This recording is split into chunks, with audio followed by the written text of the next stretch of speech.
Hukuki boyutu çok önemli. Tabii ki pek çok boyutu var bu olayın da. Ama hukuki boyutu da çok önemli. Şimdi ben önce 5 tane soru soralım. Hemen onların cevaplarını verip geçelim. 1. Niçin 17 Aralık tarihi seçildi? 17 Aralık biliyorsunuz Mevlana'nın ölüm günü ve Şeb-i Aruz olarak nitelendirilir.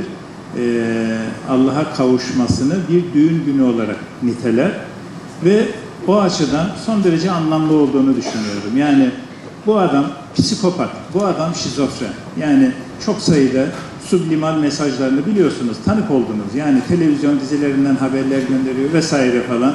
Bunu kendisinin bir doğuşu olarak düşünüyor. Aslında planlanan bir hafta önceydi. Yani 30 Mart yerel seçimlerinden bir hafta önceydi. Ancak dershane tasarısı gündeme gelince erkene çekmek zorunda kaldılar. Bu tarihi de ben FETÖ'nün elebaşısının belirlediğini düşünüyorum. 2. Bu operasyonu kim hazırladı? Kimler hazırladı? Aslında bu soruyu sormak bile abes. 15 Temmuz'dan geriye doğru gidelim. 15 Temmuz'u kim hazırladı? Amerika'nın patronunun Amerika olduğu konusunda bir tartışma var mı? Yok. Peki 15 Temmuz darbe teşebbüsünden önce ne vardı? En büyük eylem, yani darbe teşebbüsünden bir volüm daha aşağıda hendek kazıları vardı. Yani bir PKK'dan bahsediyorsunuz. FETÖ yok ortada. PKK'nın bölgesel bir çatışmayı planladığı bir hendek kazma operasyonundan bahsediyoruz ki 10.000 özel harekat polisi girdiği için başarılı olamadı. Ondan önce ne var? Ondan önce büyük şehirlerde terör örgütlerinin bombalı terör eylemleri var. Çok sayıda ölen kişi var. Bunların amacı nedir? Biz o zaman televizyonlarda da tartıştık. Hatta bir öğretim görevlisi anayasa kitabını açtı, bak dedi. O hal bile değil, sıkı yönetimin bütün şartları oluştu. Hükümetin sıkı yönetimi ilan etmesi lazım. Ben de dedim ki o zaman 1980 darbesinde hukuk fakültesi 3. sınıf öğrencisiydim. 12 Eylül darbesi aynen böyle gerçekleşti dedim. Önce dedim bombaları patlattılar, sıkı yönetimi ilan ettiler. Ondan sonra da düdüğü çaldılar ve yönetime el koydular. Peki ondan önce ne vardı? Bombalı terör eylemleri, MİT tırları vardı. Çünkü başarısız olmuş bir 17-25 Aralık operasyonu vardı. MİT tırları da bu ülkenin başbakanını Uluslararası Ceza Mahkemesi'nde yargılatmaya yönelik bir olaydı. Altyapısı hazırlanmıştı. Gazetelerde haberler vesaire falan çıktı zaten. Gelelim, yani diyoruz ki hepsinin de patronu Amerika'dır bu eylemlerin. 17-25 aralığında, ondan öncekilerinde, ondan sonrakilerinde. 3. soruyu soralım. 17-25 Aralık adli bir soruşturma mıydı? Belki hukukçular için çok anlamlı bir soru olmayabilir. Eğer yolsuzluk soruşturması olsaydı buna özel yetkili ağır ceza mahkemeleri, terör suçlarına bakan mahkemeler, onların savcıları bakmazdı. Yani onların, o polisler bakmazdı. Terörle mücadele şubesi polisleri bakmazdı. Kim baktı? Bunu örgütlü suçlara bakan özel yetkili ağır ceza mahkemeleri, savcıları. Peki bakanlarla ilgili soruşturma yürütebilir miydi? Bakanlarla ilgili soruşturma yürütülemez. Yani bakanlarla ilgili soruşturma yürütmek özel bir usule tabi. Dolayısıyla hukuki açıdan ana başlıklar halinde sayıyorum. Çok net. Peki bu soruşturma içerisinde banka olabilir miydi? Halkbank tam ortasında, tam merkezinde Halkbank var. Olamaz arkadaşlar. Bütün hukukçular bilir. Çünkü bankalar özel bir usulle denetlenir. Yani yargı eliyle denetlenmez. Bankacılar Düzenleme Denetleme Kurulu var. Onlar düzenli olarak raporlarını hazırlarlar. Bankada yer almazdı. Banka var mı? Var. Hem de tam da merkezinde. Bu açıdan da. Peki böyle bir yolsuzluk soruşturması olsaydı AK Parti hükümeti mi hedef alınırdı, şahıslar mı hedef alınırdı? Burada bakıyoruz ki hiç alakası yok. Doğrudan doğruya AK Parti hükümeti hedef alınmış. Oysa cezaların şahsiliği ilkesi uyarınca kim gerçekten de bir haksızlık, yolsuzluk yapmışsa sadece onlarla ilgili bir soruşturma yürütülebilirdi. Buna pek çok kişi, birbirini tanımayan insanlardan bir örgüt oluşturulamazdı. Bu soruşturma, örgüt soruşturması. Birbirini tanımayan insanlar, bu insanların hepsi bir terör örgütünün unsurları. Bakın 17 Aralık soruşturma dosyasında 89 gözaltı var, 89 kişi. 25 Aralık iş adamlarına yönelik soruşturma dosyasında 96 kişi var. Bunların çok büyük bir çoğunluğu birbirini hiç tanımıyor. Gazetede, medyada bile birbirlerinin adını duymamış büyük bir çoğunluğu. Yani bunlardan bir örgüt oluşturuyorlar. Eğer bu yolsuzluk soruşturması olsa idi, bu soruşturmayı yürütenlerin en az yarısının FETÖ'yle hiç ilgisinin olmaması gerekirdi. Ama bakıyorsunuz bu soruşturmayı yürüten emniyet görevlileri, şube müdürleri, amirleri, istihbarat görevlileri, savcıları, tutuklama kararı veren hakimler istisnasız tamamı FETÖ'den tutuklu veya firari. Yani normalde bir adli soruşturmada herkes bir köşesinden bir görev yapmıştır. Yine eğer gerçekten bu bir yolsuzluk soruşturması, adli bir soruşturma olsaydı Türkiye Cumhuriyeti'nin bir polisi ya da bir kamu görevlisi bu belgeleri kucaklayıp başka bir ülkeye götürmezdi, teslim etmezdi. Amerika'ya götürdüğünü biliyoruz yani Zarrab davasında. Şimdi ben bir yanlışa da ya da gözden kaçırılan bir hususa dikkat çekmek istiyorum. Hep ne diyor? 17-25 Aralık, 17-25 Aralık. 17-25 Aralık diye bir soruşturma dosyası yok arkadaşlar. 17 Aralık soruşturma dosyası var, 25 Aralık soruşturma dosyası var. Bu dosyalar birbirinden bağımsız.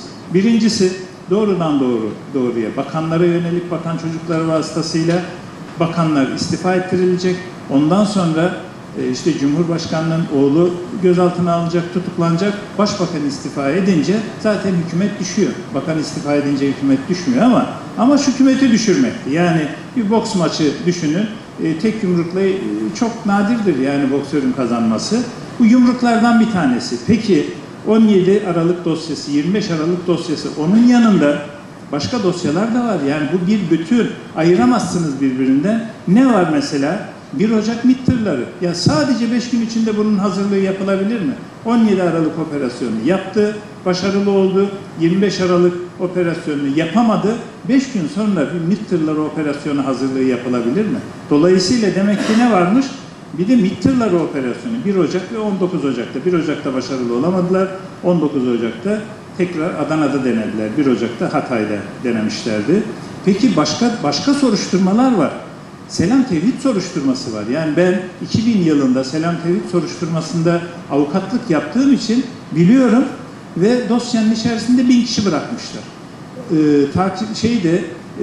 Bu polislerden alındıktan sonra savcılardan, FETÖ'cülerden bu Selam Tevhid soruşturması alındıktan sonra bakıyorsunuz takipsizlik kararında 16'sında 16 Aralık imha, yüzlerce imha tutanağı var.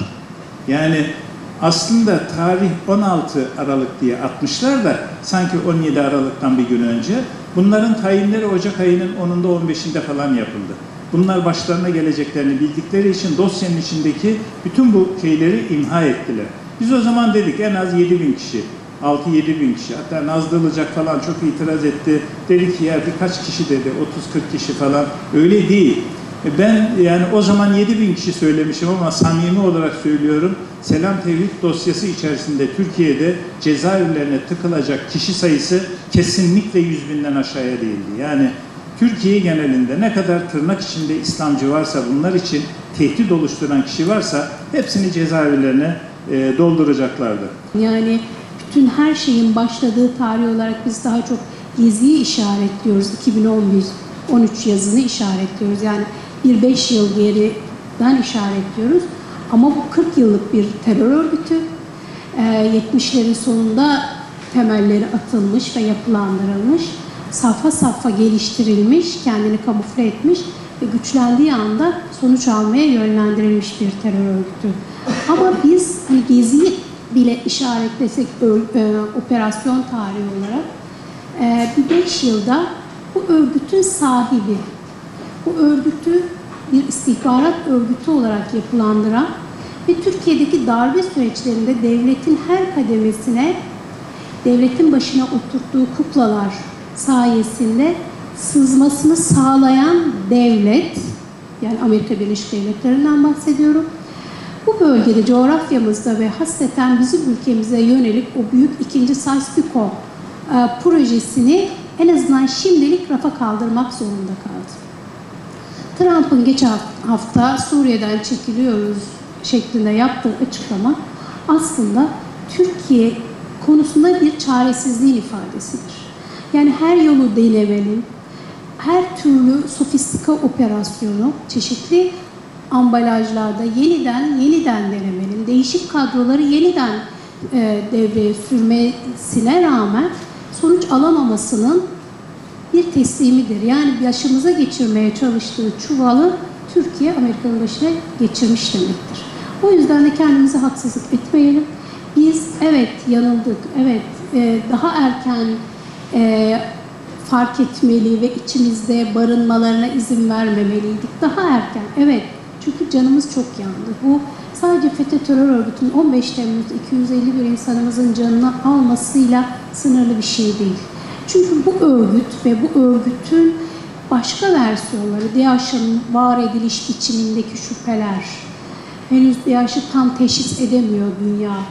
Ama buradaki gariplikleri, bu aniden pörtletilen terör örgütünün arkasındaki ellere baktığınız zaman hemen hemen adresler aynı yere çıkıyor. Ama PKK'nın varlığı, YPG'nin sınırımızdaki varlığı, bunların hepsi aslında bu coğrafyanın bir 100 yıl sonra yeniden bu defa mezhep ve etnik temelli daha küçük parçacıklara ayrılma projesi ve bu projenin de bir sahibi var elbette. Şu anda hani daha önceki geçen yüzyıl İngiltere'ydi, bu yüzyıl Amerika Birleşik Devletleri ve bir çaresizliğin sonucu olarak da işte az önce Cüneyt Bey'in de anlattığı gibi Rıza Zarrab davası evet bir tuzaktı ama çaresiz kaldı. Yani bütün Rahip Branson'dan tutun, yani her neyse bizim aramızdaki niza oradan şu anda geri adım atmak zorunda kaldı. Bunu tespit etmeli, fark etmeli, kendimizi tebrik etmeliyiz birbirimizi.